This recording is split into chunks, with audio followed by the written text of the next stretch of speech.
for several reasons.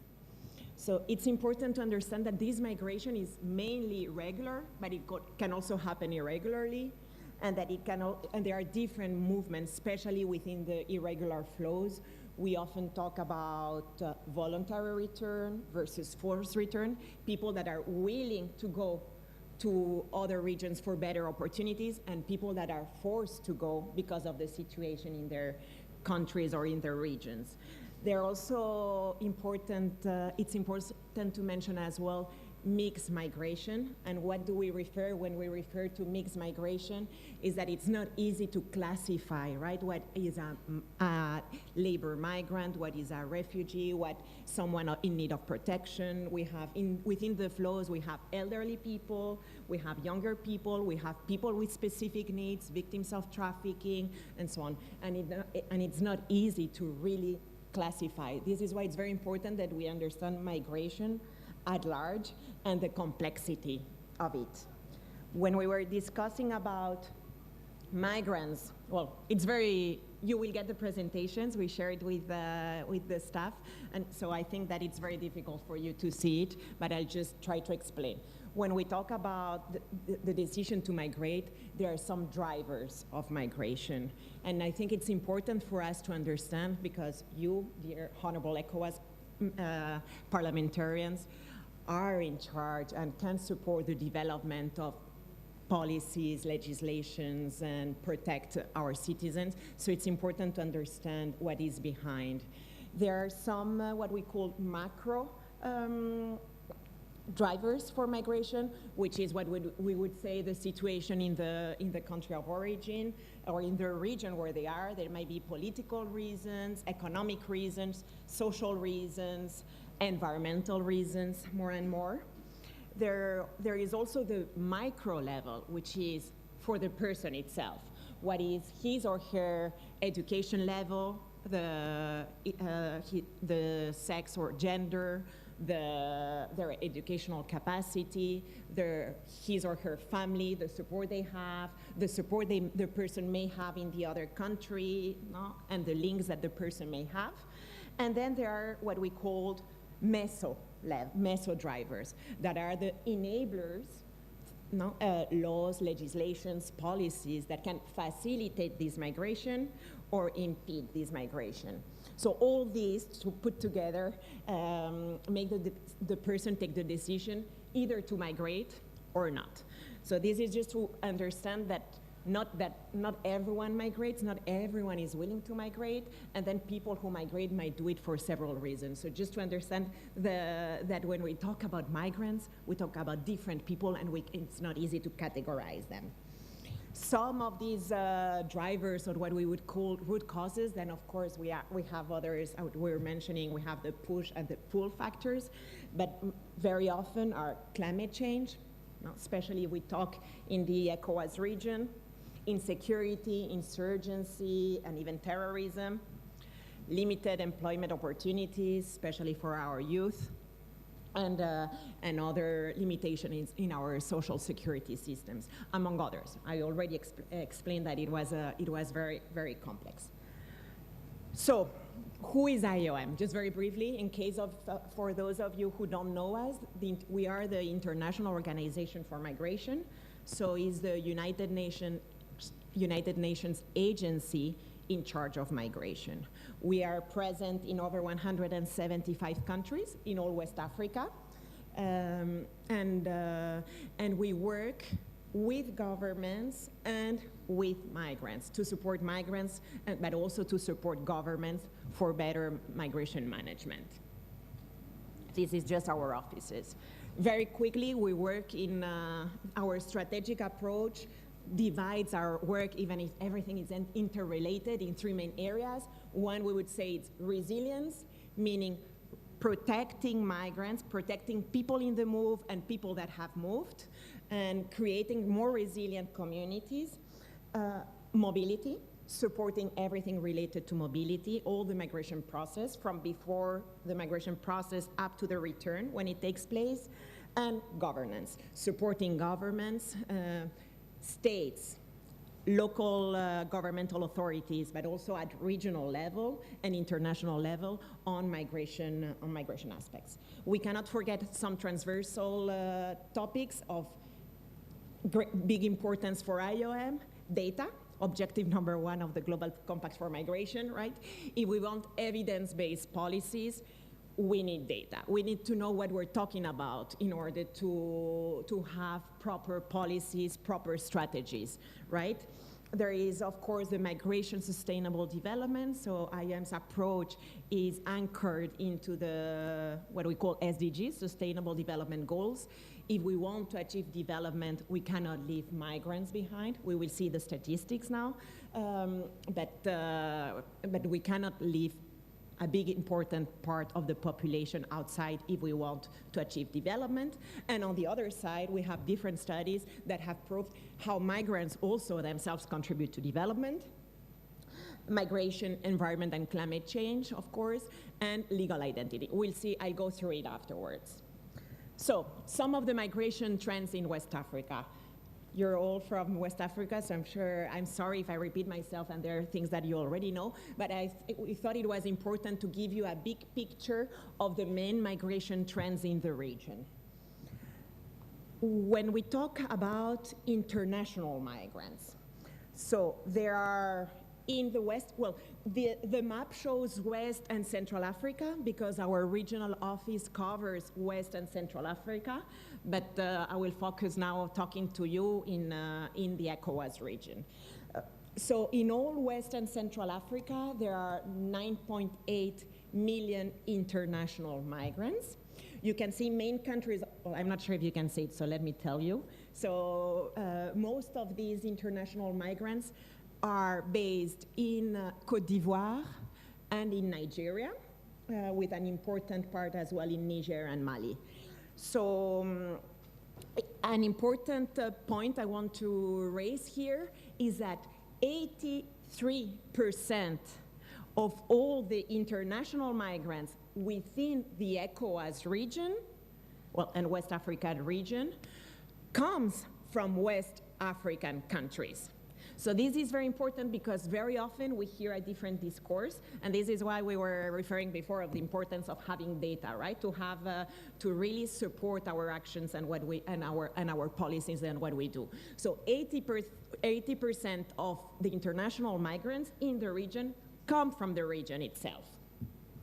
When we talk about emigration from West and Central Africa, meaning the migrants that are leaving the region. So there we have more. So you see there are more people leaving the region than coming. We have 12.5 million immigrants. And same, out of these 12.5, 65% decide to stay within the region.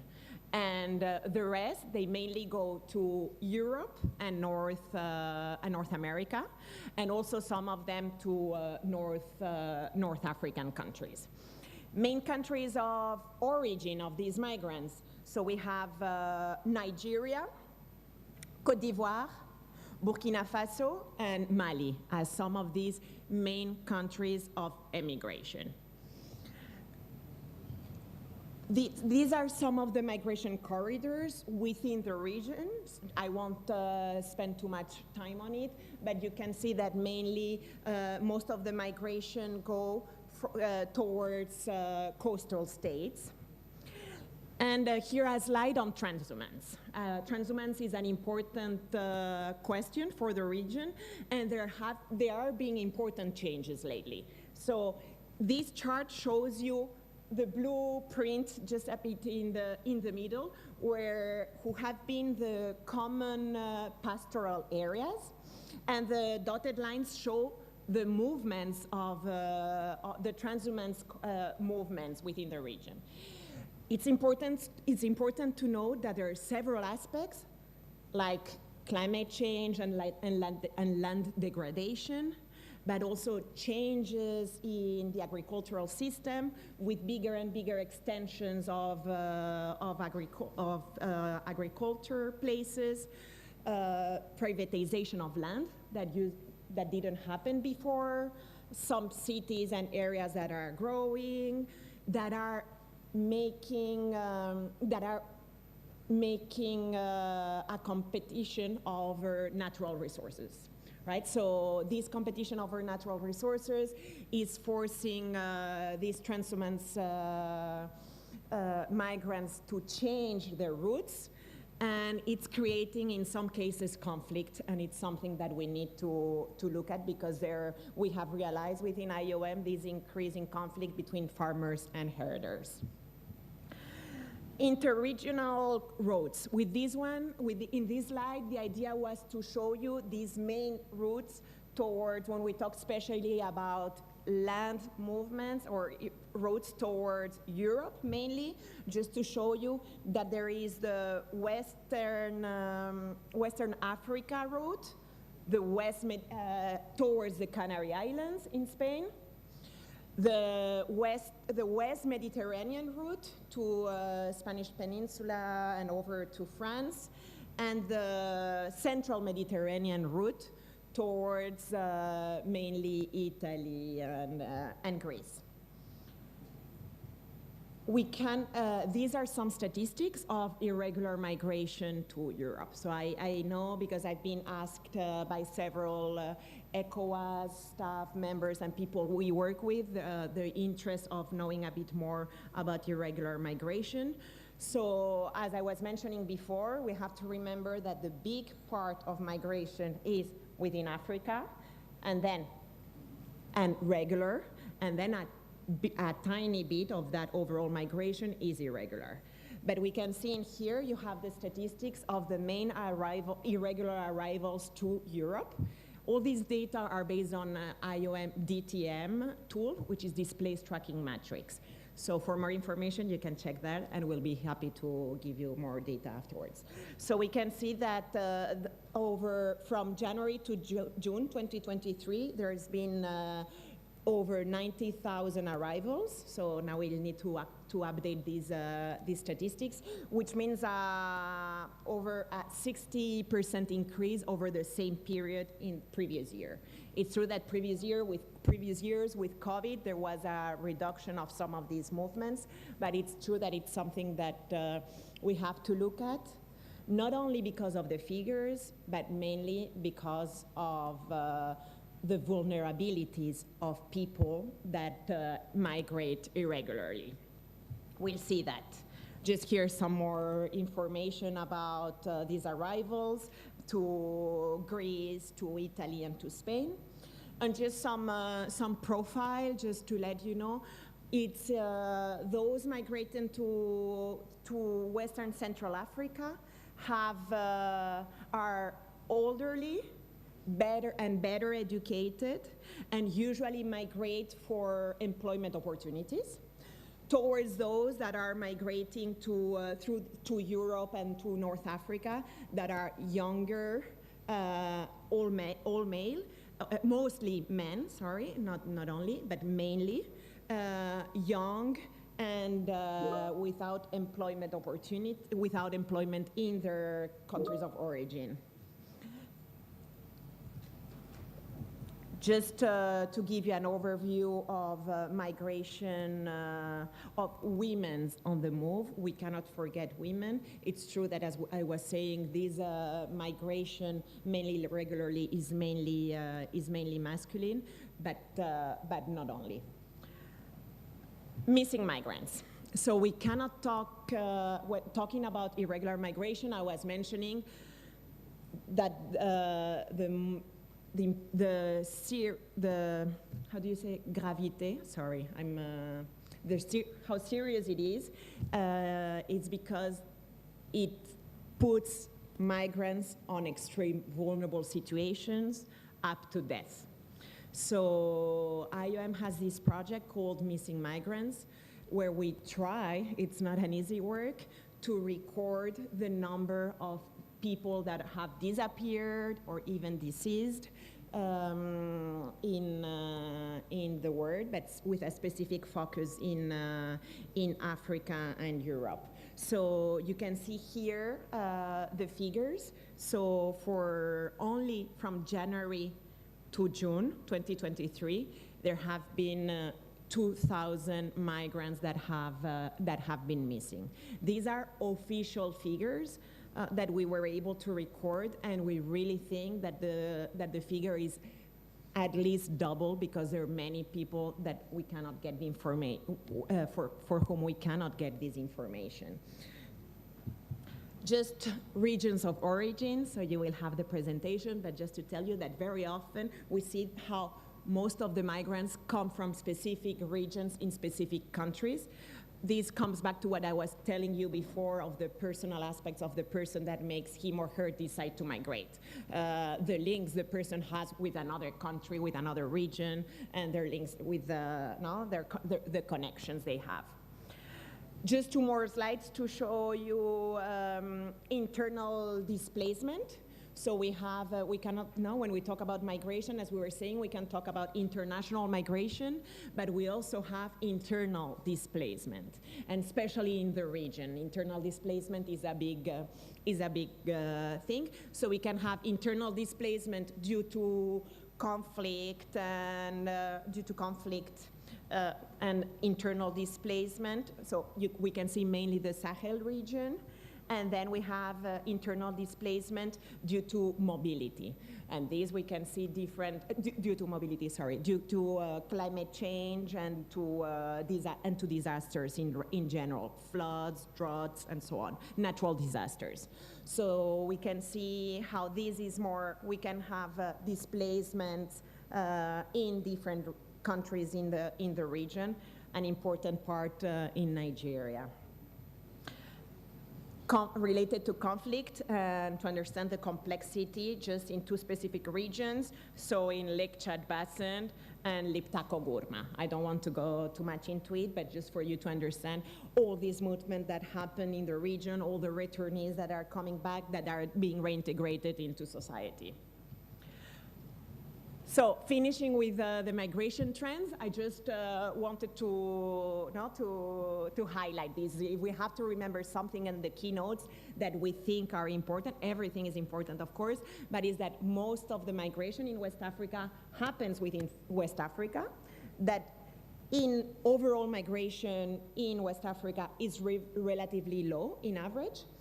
And then, yes, as I was saying, most migrants in West Africa are male, young, and employed, and have completed basic education, whether inter-regional migration, meaning those going to other regions, are younger and more highly educated. So we've talked about the main trends in West Africa region. Now I wanted just to give you a very quick overlook, in case you don't know, of the Global Compact for Migration. Looking at these migration movements, all the countries came to realize that they can't tackle migration and they cannot work on migration alone, and there was a need to work together for better migration management. This is why in 2018, the Global Compact for Migration was adopted, and all Western African countries have adopted it. And we even have some champion countries for the implementation of the Global Compact among you. So this Global Compact on migration is based on a set of cross-cutting and independent guiding principles that should inform the implementation of any objective. And it's very important because to mention that it's people-centered, so people should be at the center of the implementation of the Global Compact, understanding state sovereignty, of course, but also ensuring some of the main human rights, gender and age specificities, so paying special attention to gender and child protection, and ensuring a whole of government and whole of society approach. I think this is very important for you, dear parliamentarians, because you are the ones making this link with citizens. You represent the citizens. So you have an important role to play, we believe, in the implementation of the Global Compact to ensure that they respond to the needs of your citizens. So the objectives are mainly 23. divided, we could say, into three main areas: the protection of migrants, ensuring legal identity, saving lives, access to basic services, access to consular protection, migration, border management, so counter-trafficking, counter-smuggling, border management, border migration, and so on. And then how to harness the potential of migration for development. So on one hand, address the drivers of migration, the adverse drivers of migration, then the elimination of discrimination, skills recognition, ethical recruitment, to make sure that migrants do work in their areas of expertise and in good conditions, so they can, and diaspora engagement, so they can really support their own development, the development of the country they're in, and their country of origin. Just very quickly, just for you to be aware, the Global Compact for Migration foresees a review mechanism every 2 years. Next year will be the next regional review, where regional communities, so the African Union, will submit a report on the level of implementation of the Global Compact. And for that, we are working with the ECOWAS Commission to do a sub-regional review.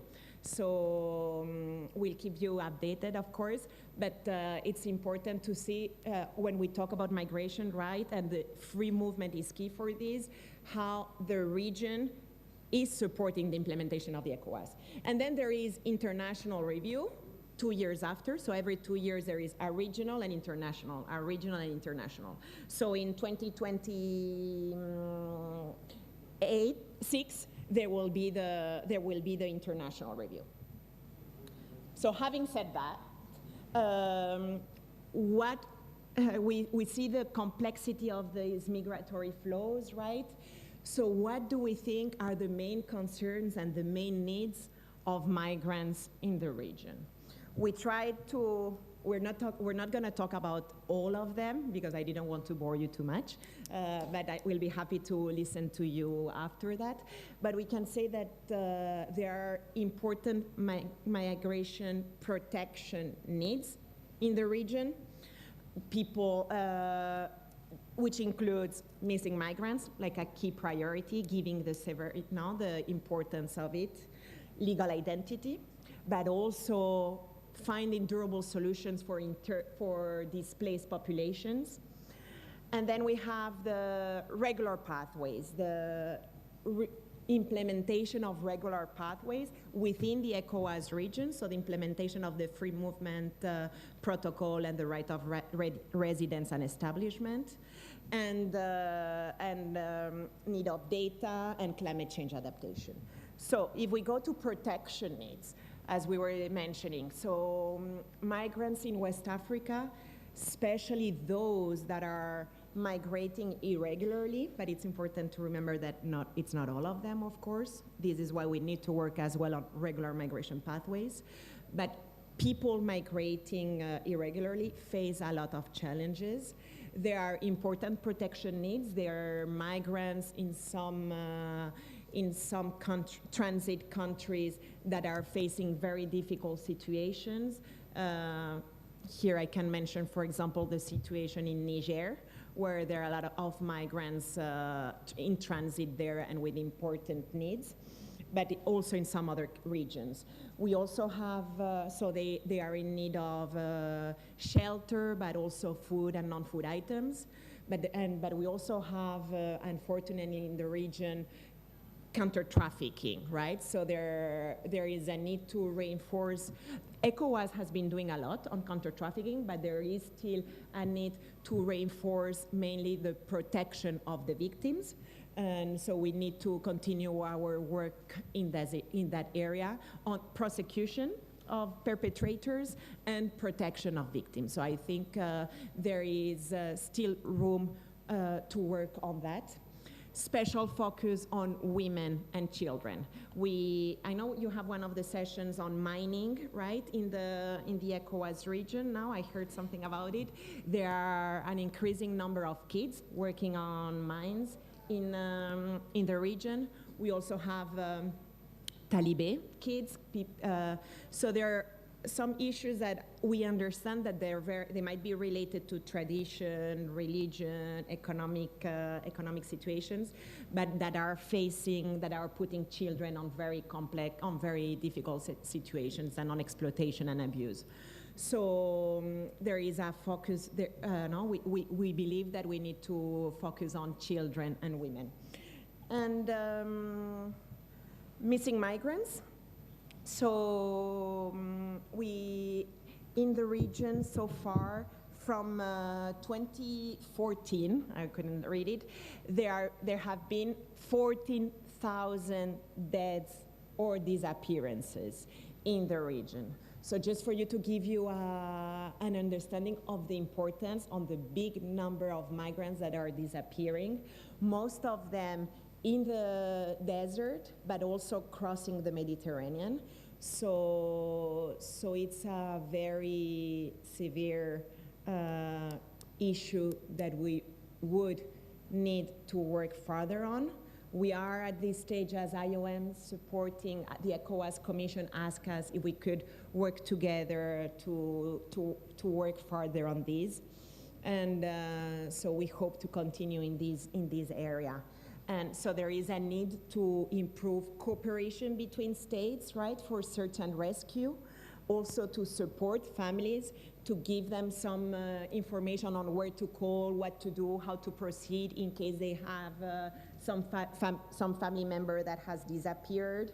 So transnational coordination, centralized data, and fortunately, recover, identify, and repatriate the bodies when they are identified.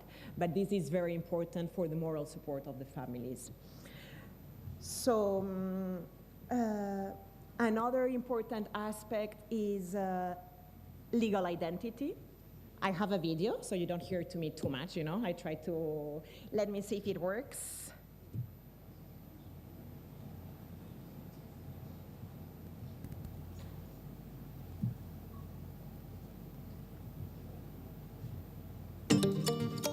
How to get the most of Grammarly free. It's Kayla on behalf of Grammarly to tell you all about...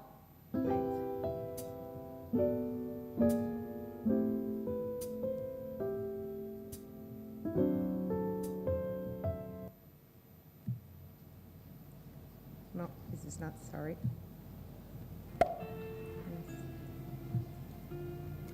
The registration of legal identity is necessary for everyone to acquire a name, a nationality, and family relations. It is therefore championed on both Sustainable Development Goal Target 16.9 and in the Global Compact for Safe, Orderly, and Regular Migration Objective 4. So what is legal identity? Legal identity is defined as the basic characteristics of an individual's identity, for instance, name, sex, place, and date of birth, conferred through registration and the issuance of a certificate by an authorized civil registration authority following the occurrence of birth. In the absence of birth registration, legal identity may be conferred by a legally recognized identification authority. This system should be linked to the civil registration system to ensure a holistic approach to legal identity from birth to death. Legal identity is retired by the issuance of a death certificate by the civil registration authority upon registration of death. Legal identity belongs to a person, not to a state. And yet, there are many migrants without any proof of legal identity. Without such proof, like an ID card, one has difficulties accessing fundamental rights and services. Ensuring everyone's access to legal identity can therefore be a powerful tool to protect against poverty, exploitation, and statelessness. How can legal identity be provided to all migrants by 2030? In our globalized world, proof of legal identity is crucial to travel and cross borders. People living outside of their countries of birth face even greater challenges to access registration systems. Improving national civil registry and legal identity systems to register the legal identity of non-nationals as well as nationals abroad will help to protect migrants against discrimination and empower them to exercise their fundamental rights while also making regular migration more accessible for all. To these ends, we call on government to increase their political commitment to legal identity and to prioritize resources towards the strengthening of relevant technical expertise. Data to establish legal identity must also be collected in conformity with human dignity and human rights.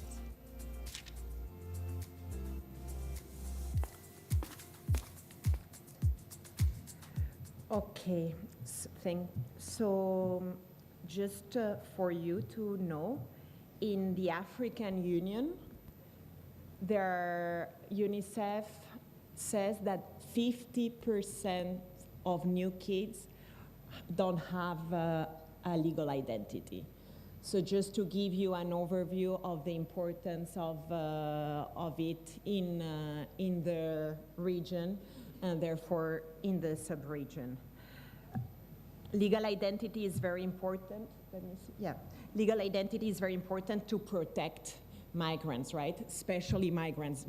If we want migrants to migrate regularly to protect their rights, they need a document. When people are not documented, they're forced to take irregular channels and therefore there will be more tendent to fall under vulnerability and exploitation. IDPs. We cannot talk about migration in the region without talking about internal displacement. We know that in some of the countries there are big numbers, as we've seen before, especially in Nigeria, but not only.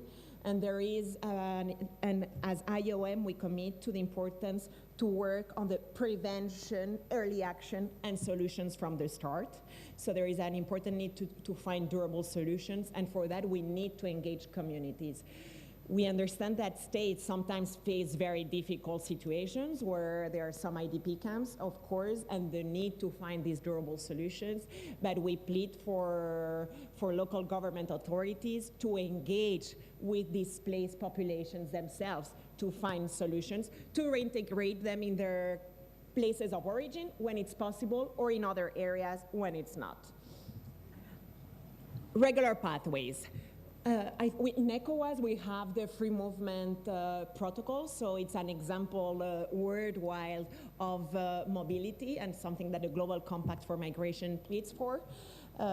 However, you know better than I do, but the implementation of the free movement protocol might vary from one place to the other.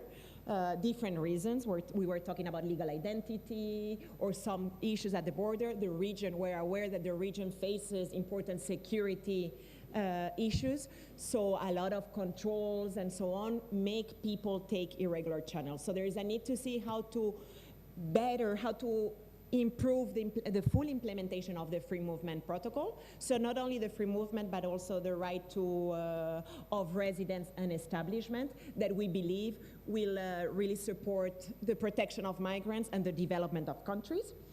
But we talk about regular pathways not only within the African Union, but not only within the ECOWAS region, but also within the African Union and beyond. So as IOM, we really believe as well on the need to work for further migration pathways, to promote regular migration and prevent irregular migration. So these pathways not only for labor, but also for migrant workers, but also for students, for researchers, and even for humanitarian situations.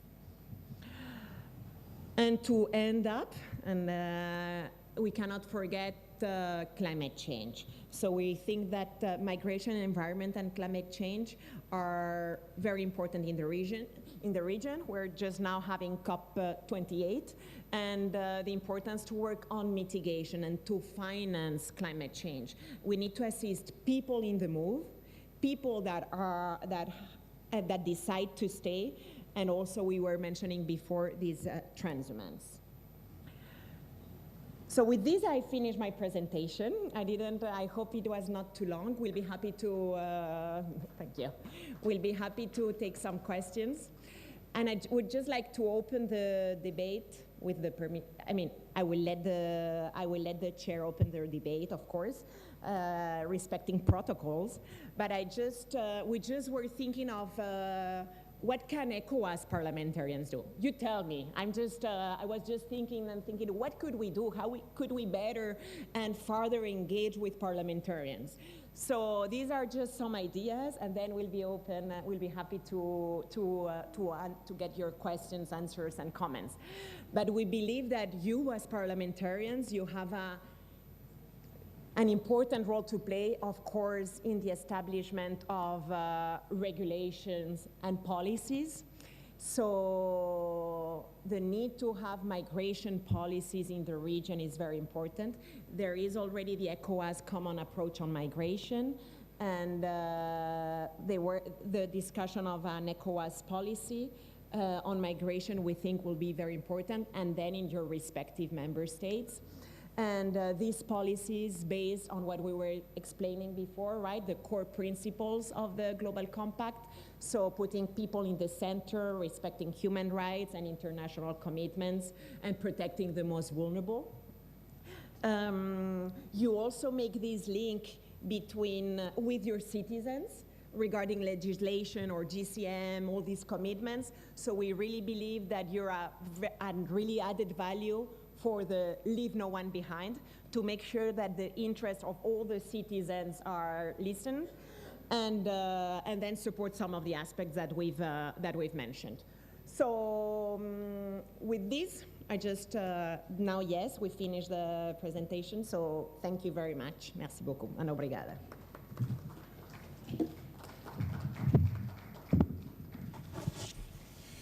Thank you very much, the presenters of International Organization for Migration.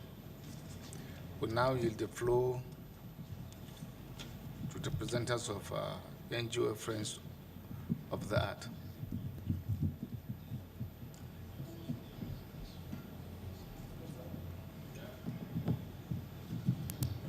No, not yet by the program schedule, we're taking the second presentership before the interventions.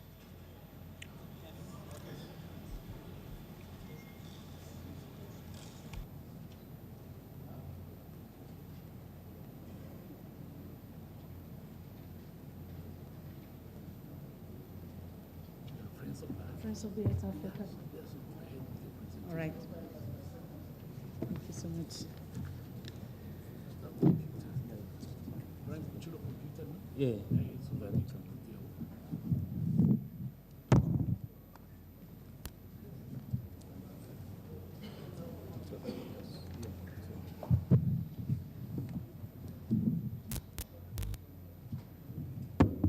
Okay, thank you so much. The Honorable Speaker of the ECOWAS Parliament, Right Honorable Sidi Mohamed Tunis, the Honorable Members of the ECOWAS Parliament, the Secretary General of the ECOWAS Parliament, distinguished delegates and special invitees, members of the press, ladies and gentlemen. Please permit me to stand on existing protocols. My name is Rita Waka. I work with Environmental Rights Action Friends of the Earth Nigeria, and I coordinate the Forest and Biodiversity Program for Friends of the Earth Africa. Friends of the Earth Africa is a regional body of the world's largest grassroots environmental justice group, Friends of the Earth International, with presence in 74 countries around the world, including 9 national groups in Africa, namely Ghana, Liberia, Togo, Mozambique, Nigeria, Cameroon, South Africa, Tanzania, and Uganda. Today we have a delegation from Liberia, Nigeria, Ghana, Tanzania, and Togo. Our key thematic program areas are forest and biodiversity, food sovereignty, climate justice and energy, economic justice and resisting neoliberalism, with two interlinking areas, the gender justice and in international solidarity systems. Distinguished speaker, we would like to thank you for the opportunity given to Friends of the Earth Africa in 2022 to present the outcomes of the first African People's Tribunal, which was on industrial plantations. And this featured 10 violations from 10 countries around Africa. The APT called upon governments to hold national and international companies and financiers accountable for the impacts of their plantations and to provide access to justice for affected communities and environmental human rights defenders. 3 years later, we have continued to record more violations from community territories where these agro-commodities companies operate. The impacts of industrial plantation expansion around the world, in Africa, in West Africa, and other sub-regions include deforestation, eviction of communities from their ancestral land, destruction of local food systems, pollution, land grabs, workers' rights violations, gender violence, intimidation and harassment of environmental human rights defenders and women. And the key economic major agro-commodity sectors responsible for these violations and harms are in the timber sector, oil palm, rubber, eucalyptus, and cocoa. We're just going to show you a short documentary of the impact of agro-commodities expansion, also known as industrial plantations in Africa, the social, the environmental, and gender impacts of these dangerous agro-business on our land, on our forest, and on people who depend on forests for survival. Go ahead. We're setting up. Okay. Before we play that, we'd like to acknowledge the role of the ECOWAS environmental policy aimed at promoting sustainable environmental management and natural resources conservation in the region. We also like to acknowledge the role of this Parliament's plan, which outlines some specific strategies to address environmental challenges in West Africa, especially in the area of biodiversity conservation. We've noticed that funding for large-scale agro-commodities expansion continued to pose grave climate and biodiversity crisis in Africa, and this is affecting people from different territories within the region, especially within the ECOWAS sub-region, where the biggest agro-commodities corporations are scrambling for our forests, for our land, for our farmlands, and also different huge family farms, ancestral farms are being taken over by the activities of these agro-commodities companies.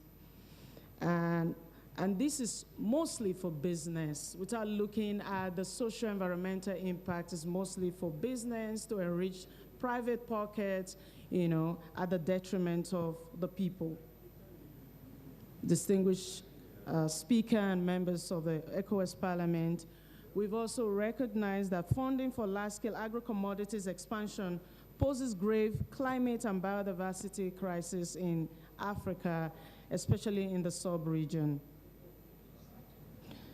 We call on the ECOWAS Parliament through the ECOWAS Bank for International Development, EBID, and relevant committees of this Parliament to address the role of financial institutions, corporations, and investments at national and regional levels in activities that lead to deforestation, forest ecosystem destruction, and human rights violations.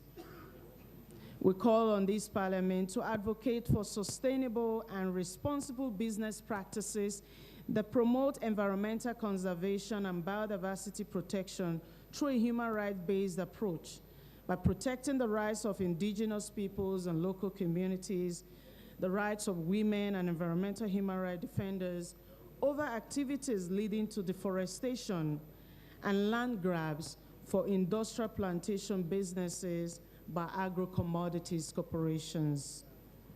We are worried about the intense violations in different community territories as a result of these companies' operations.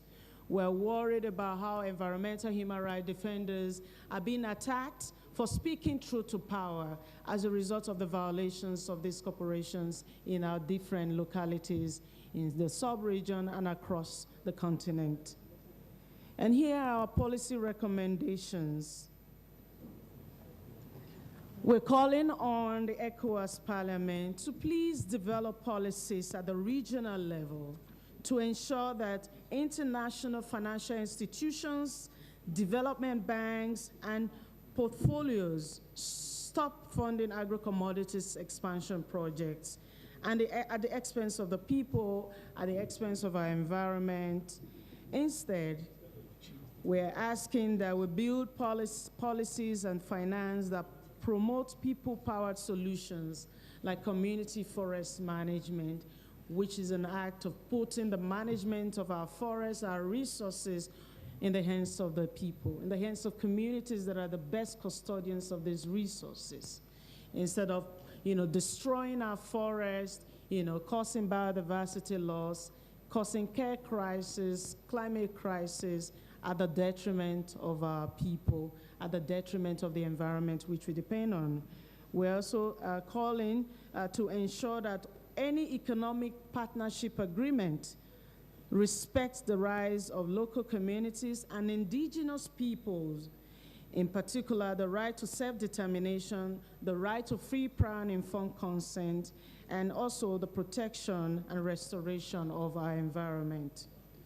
We reject false solutions, a lot of false solutions that is now being promoted and being projected before our government, before our leaders and elites in the society, just to make it look like it's a fantastic idea. So we're beginning to see that most of these false solutions, they are sheep in wolf's clothing. And that's why we're asking that we need to keep rejecting these false solutions, such as the voluntary certification schemes like the RSPO, which symbolizes Roundtable on Sustainable Palm Oil, which gives certification to erring agro-commodities companies that are failing human rights violations and destroying our diverse ecosystem in different parts of Africa. Also, the idea of carbon trading that is putting the price tag on our forests and locking our communities away from their ancestral lands and putting the price at the detriment of our environment. Also, the idea of nature-based solution that sounds so fantastic, but is also a way of robbing off our resources at the detriment of our environment. And this is fueling climate, biodiversity, and care crisis in Africa. Is greenwashing, bad practices, fossil fuel emission, and licensing destruction of our forests and violating human rights. We're calling for an adoption of zero-tolerance policies about the criminalization and harassment of environmental human rights defenders and provide access to justice for defenders and affected communities. A lot of our campaigners and human rights defenders are afraid of staying in their home and in their countries because once these violations are exposed, they are target for attack, they are target, to be set up for different kind of violations. And this is something we like to bring before the Parliament, that we need protection for our environmental human rights defenders who are exposing violations that are detrimental to the health of the communities, to our climate, to our environment, to our planet, and to the living conditions of the people that depend on land and the resources for survival. We are asking that we promote policies in the region that install a moratorium on the expansion of monoculture industrial plantations.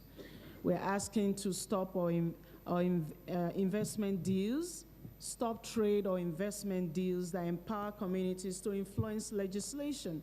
These corporations are very powerful We must admit that they are really powerful, they are influential, they have the money, they have the resources, they can employ the best lawyers to defend their case at the expense of our people.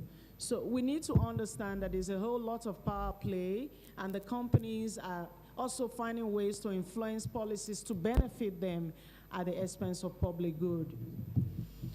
So we are asking that we stop trade or investment deals that empower these companies in a way that it's other dangerous provisions that limit state sovereignty, such as investor-state dispute settlement mechanisms.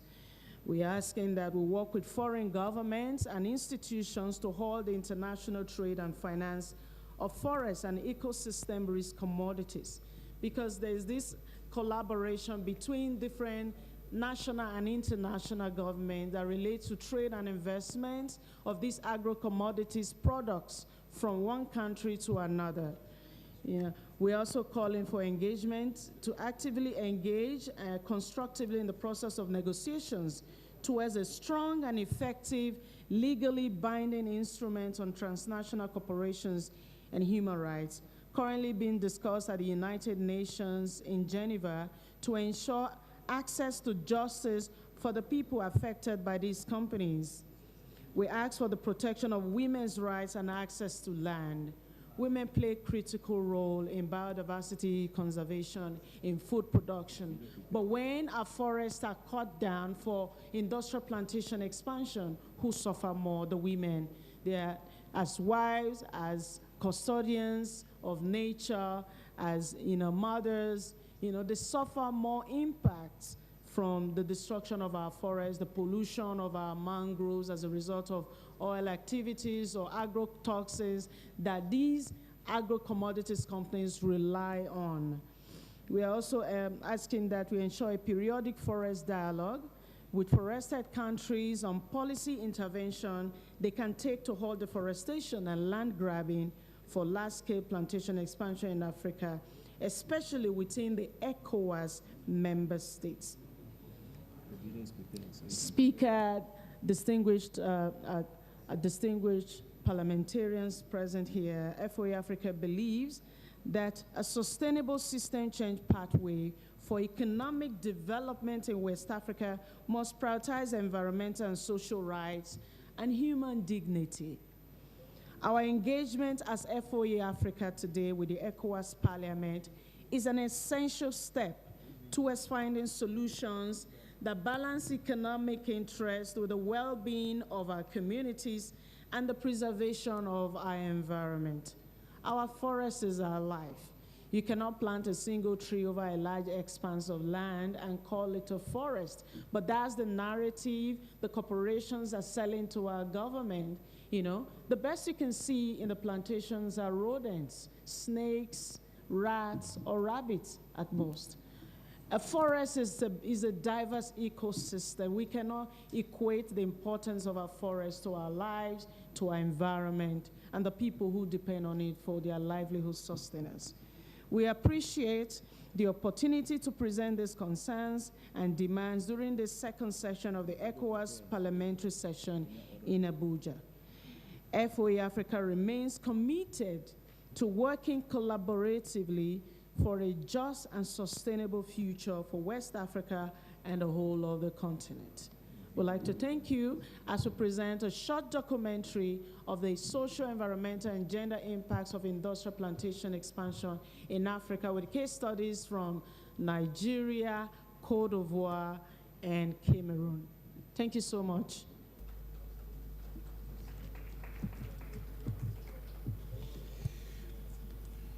Thank you, the presenters of Friends of the Earth.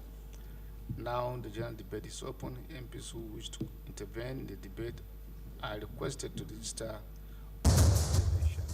The rush for African land, forest, and resources for industrial plantation expansion by transnational agro-commodities companies is causing serious violations on communities with multiple adverse impacts on women and those that fall under their care. From Nigeria to Mozambique, Uganda to Cameroon and Cote d'Ivoire, the consequences are grave.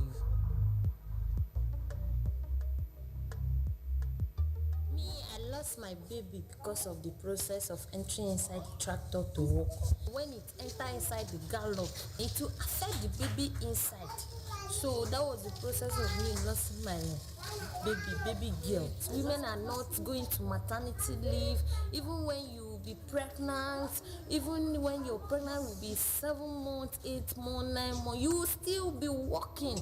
It's because we don't have what to do. That is the reason why we are doing the work. The work is hard for women, especially pregnant women. We are dying. Please talk to Wilma, talk to BSA Plantation, do the rightful thing. We need help around the world. The world should help us. We are dying. If you want to no come, you go do and give am informant. If God doing work. Now, if you say now, you want born. Now that will come like that. You go there, go do that leaf, do everything, do am. God doing work. Family will do the. We know see and get caterpillar don't spoil everything. Yeah, caterpillar women.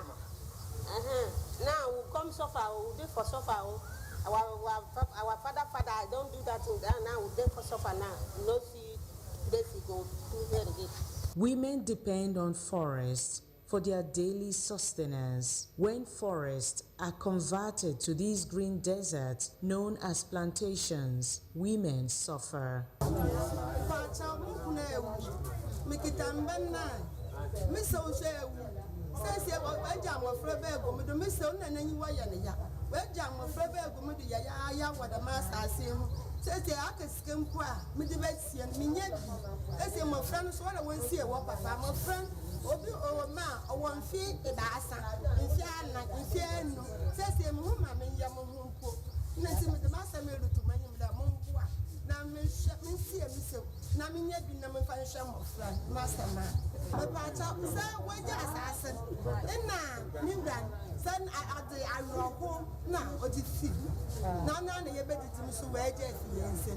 Thousands of hectares of forested land, communal land, and family farms are cleared yearly to give way for industrial plantation expansion, with little or no value to communities that play host to them.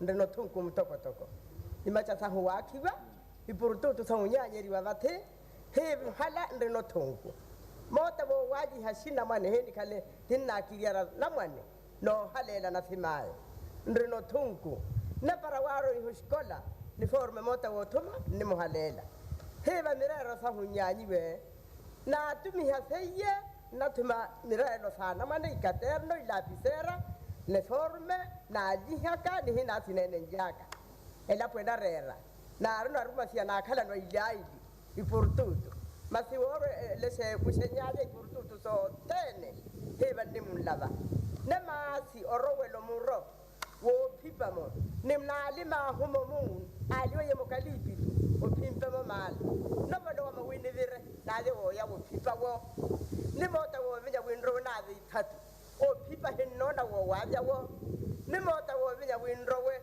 na de wo limawo ni nrowo mwako chai ben na pia iwe temata ni neliwa hu ni lima mwaka moha asine no na kawo anera wi nero ka wada iportut bana pa yabo isako pili charu ani kucha besa kwa moha woni pia no wani ne sa kwa moha heba mota na kala wo vinya winroke na kachi ni miroyo ichiyo saliwe no miriyo miri tona nara inumi hamasi muro.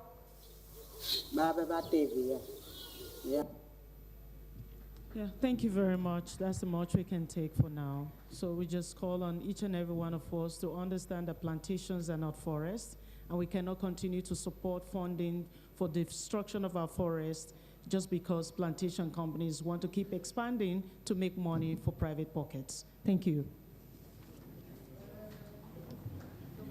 Take your seat. Thank you. Thank you, the representatives of Friends of the Earth. Colleagues, now the debate is open. MPs who may wish to intervene in the debate are requested to register on the intervention list. An announcement, please. ECOWAS members are requested to stay behind at the end of this session for a meeting. Members of ECOWAS.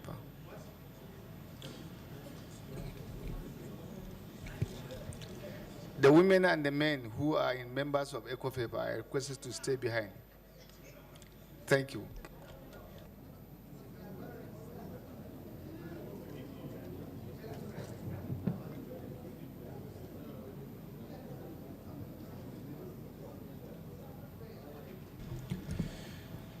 Honorable Tunkara,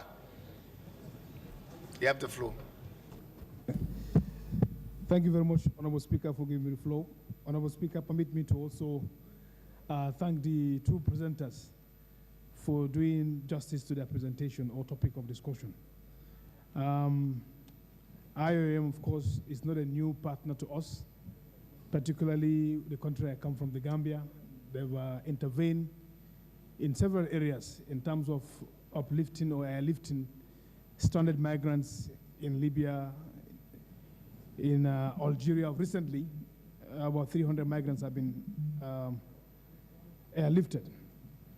The discussions centered on the trend challenges of migration, causes, and the push factor, you may call it. Honorable Speaker, I concur with the presenter in terms of identifying the push factor and not limiting to political, economic, security, insurgency, and also climate change. But let's look inward. Let's pick political and climate change. Honorable Speaker, you would agree with me that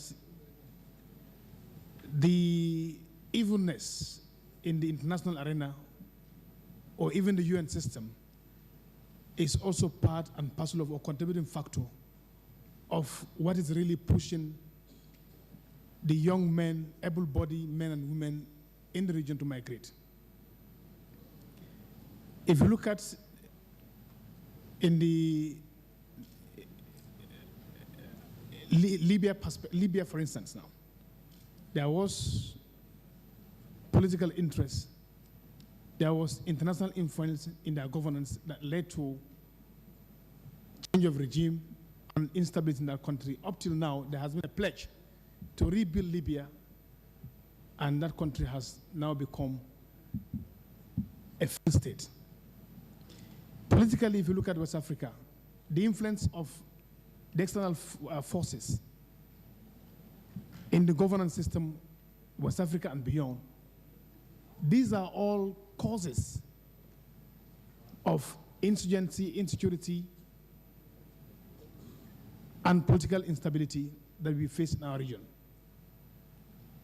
If you look at the proliferation of coup d'etats as a result of external influence, or we call it colonial influence, in our states,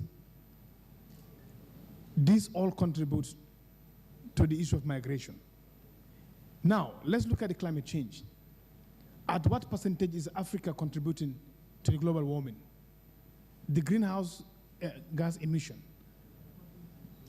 We are not an industrialized continent, but we are paying the price of industrialized countries. The pledge and commitments that the industrialized world are asked to pay the price of global warming and climate change, are they doing or are they living up to expectations? This has created havoc in many countries and many states. This has created issue of food insecurity because of the erratic nature of the rains now, the climate change, erosions, you name it. So these are all factors that contribute, are push factors that are causing food insecurity, that are pushing men and women because of hunger and famine to go for greener pasture. Honorable Speaker, another contributing factor is the issue of the visa restriction. There is imbalance or there is inequality in terms of reciprocity. When a Western is coming to Africa, it's very easy for you to come to Africa. But if an African man wants to apply a visa, you are faced with series of, requirements, series of restrictive measures that led to the African youths, men and women, to lose confidence in applying visas to engage in regular migration. Because of the loss of confidence,